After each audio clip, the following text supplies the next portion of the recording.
Welcome back to Trail Tales. In this video, we're canoeing and backcountry camping in Algonquin, a beautiful provincial park in Ontario, Canada.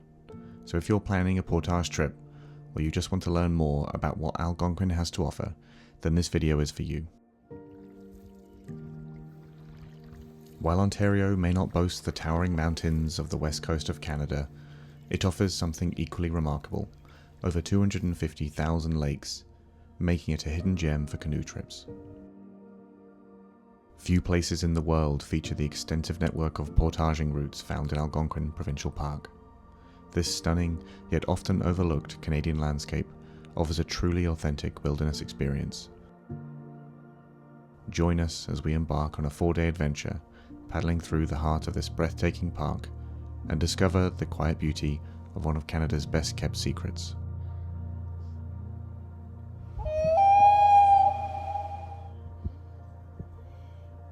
Algonquin is located in eastern Ontario, close to the Quebec border, and our route takes us from Achray Campground all the way through to Barron Canyon and ending at Squirrel Depot. As this is a point-to-point route, we paid Algonquin-bound outfitters to move our car to the endpoint for us. Portaging is the act of carrying a boat and supplies across land between two bodies of water, and the lakes in Algonquin are close together, so few portages are longer than 1 kilometre. While the network of trails is reasonably well signposted, we'd still highly recommend buying a map to navigate during a trip, just as we did.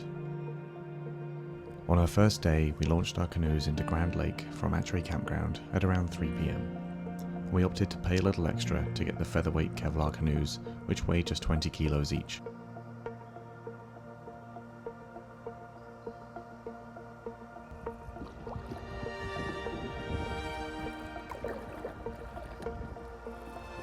Our first paddle took us about 45 minutes. While it was only 1.4 kilometers, we had a strong headwind working against us, and it was hard work. Our first portage here is only 40 meters, and it takes us from Grand Lake to Stratton Lake. This short distance was a nice warm-up to become familiar with the portaging process.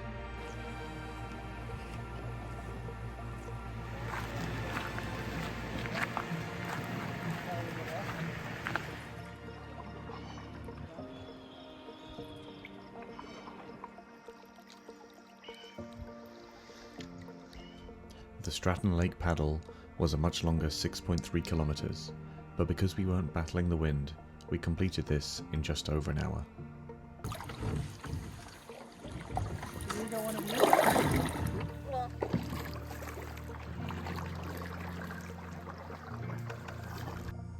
While we saw several beaver dams, we didn't see any beavers on our first day.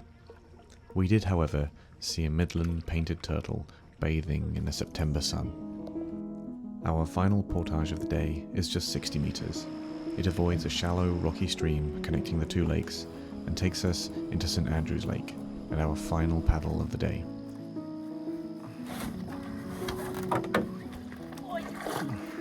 In Algonquin, your reservation guarantees a spot within a designated area, but specific campsites are first come, first served, so you never know exactly where you'll end up until you arrive. Since it was the September long weekend, we had to book our campsites 5 months in advance, the moment they became available online. There are numerous campsites along the lake shore, and we'd hoped to secure one near the middle of the lake. Given our late arrival, they were all taken, and we were left with the last available site. Luckily, this was located right next to the portage we'd tackle the next morning. We started immediately setting up our tents so that we could get settled in before it got dark. The campsite was very peaceful, the rushing water drowning out any noise from the other campers across the water from us.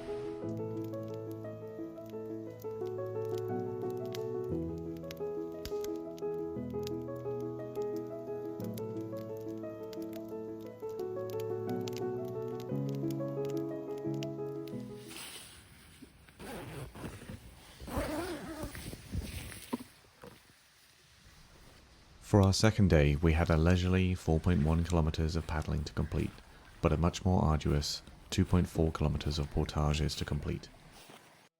So, after a hearty breakfast, we packed up our cozy camp and began the first portage of 590 meters to Highfalls Lake. We were on the water before 10 AM.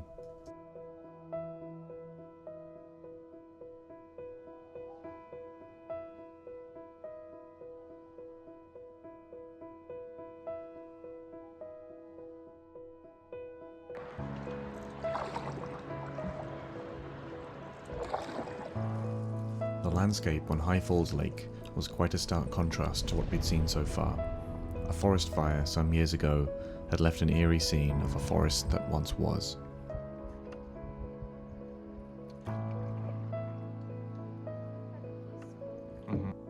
We collected water from the lake and sterilized it using chlorine drops. The best practice is to gather water from the center of the lake, where it's typically cleaner. And while the water is generally safe to drink straight from the lake, it's always best to purify it as a precaution. It may not be as crystal clear as tap water at home, but once sterilized, it's completely safe to drink. The 2.3 kilometer paddle across Highfalls Lake took us 50 minutes to complete, and was followed by a 330 meter portage to Ooze Lake. Putting the canoe on your shoulders may seem like an odd strategy, but it's actually one of the easiest ways to carry a canoe. The canoe yoke, a wooden spar in the center of the canoe, is designed to distribute the weight evenly across your shoulders during a portage, making it easier to carry the canoe over land. Many yokes have a contoured cutout or yoke pad to fit more comfortably onto your neck and shoulders. Although our canoes were a little lighter than most, the weight is spread out across 5.2 meters, so it's a little awkward to keep it balanced. Threading your way through the trees and over the rocks can be a challenge, but it's all part of the fun. There are several ways to get a canoe onto your shoulders. You can do it single-handedly, or with help from a friend.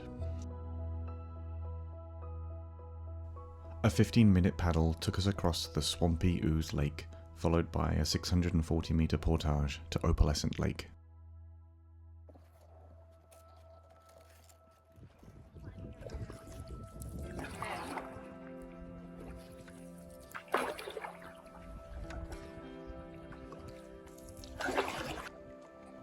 The crystal clear waters of Opalescent Lake were a stark contrast, and we completed the 1.1 kilometer paddle in just 30 minutes. This final portage of the day would be our longest yet, at 675 meters.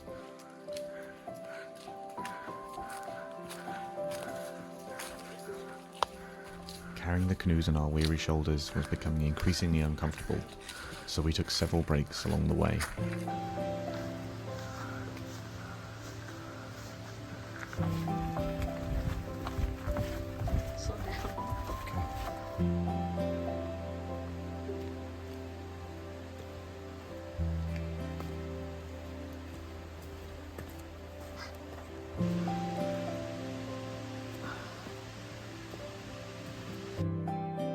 It was a relief to finally reach Cork Lake and to be back on the water for our final 2.6 kilometer paddle.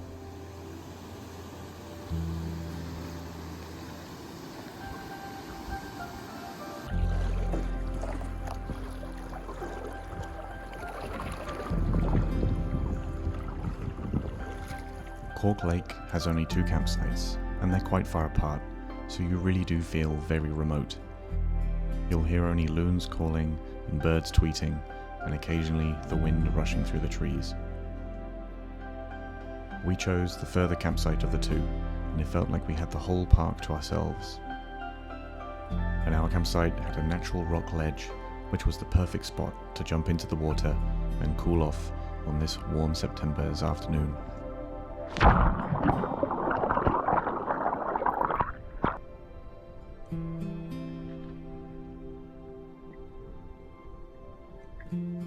You have to take all your garbage with you, so everything you bring in, you must pack out. As such, weight is a key consideration when picking your supplies. For this trip, we packed dehydrated meals, peanut butter, s'mores, apples, tortilla wraps, oatmeal, and coffee. It's important to bring a bear barrel. There are no grizzlies or brown bears in Algonquin, and while black bears are not aggressive, they're still very motivated by the smell of your food.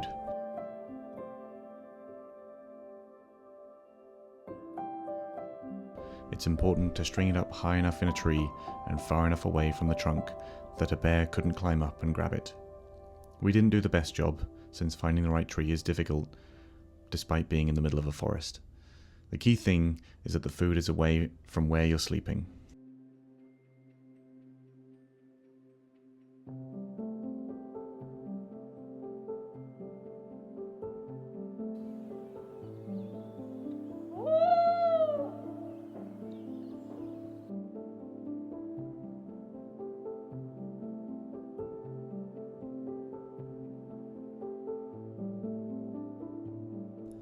After cooling down, we spent the afternoon reading, snoozing, and playing cards. We were also joined by some woodland wildlife.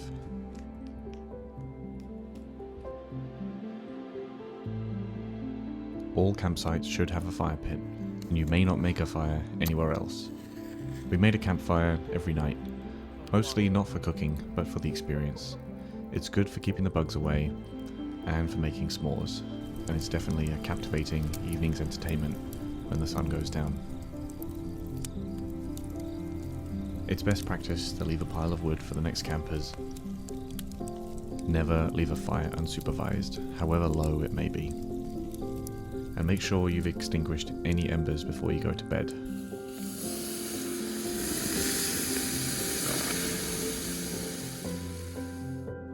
And finally, remember that bears like the scent of toothpaste, so pack it in your bear barrel after you've brushed your teeth and hoist it all up safely.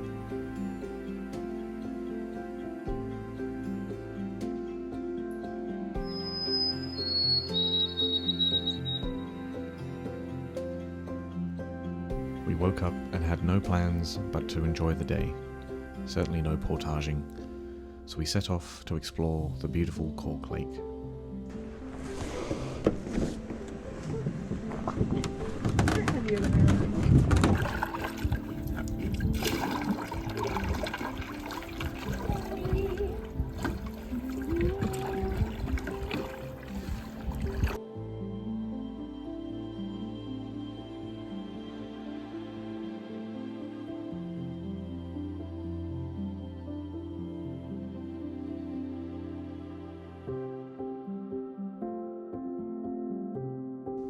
We were very surprised to learn just how much of the lake's depth is owed to the industrious community of beavers that live here. Although we had yet to see one, their presence was obvious. We found beaver dams all along the edge of the lake. The large cliffs, absent from all the other lakes, were quite striking. The colourful rock was a beautiful contrast to the green of the forest.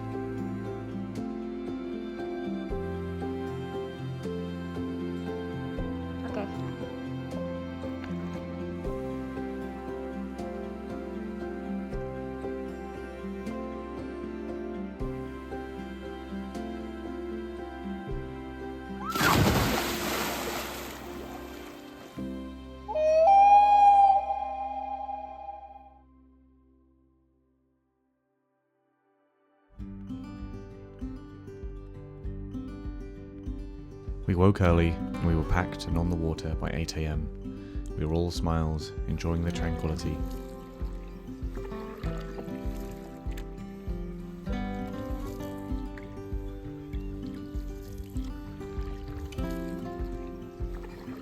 The first paddle was the length of Cork Lake and took us about 30 minutes. Refreshed after the rest day, the first portage of 675 meters to Opalescent Lake didn't seem as challenging as the last time we did it, and to our surprise, we saw a beaver, going about his morning business.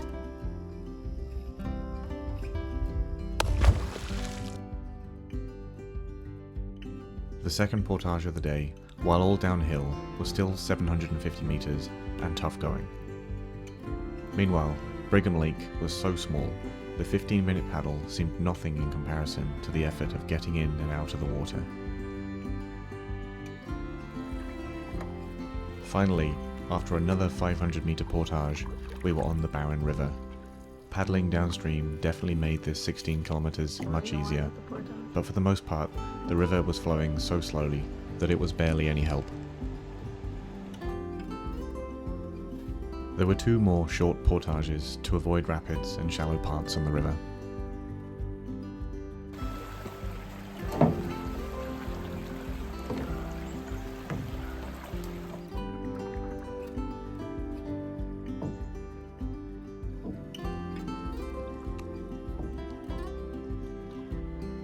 The red rocks of Barron Canyon are both striking and beautiful, and while there is a lookout point at the top, you really can't appreciate them without being on the water.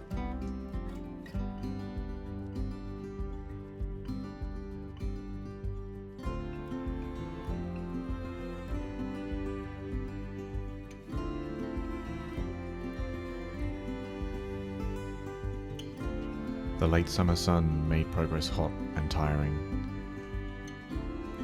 Including the portages, this final stretch took about 2.5 hours to complete.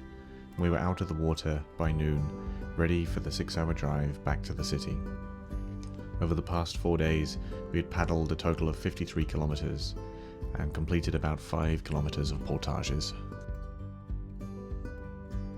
While we had thoroughly enjoyed the experience, we were still relieved to see our end point and to find our car ready to take us home. We've left a full list of all of the equipment we used for this trip in the description below.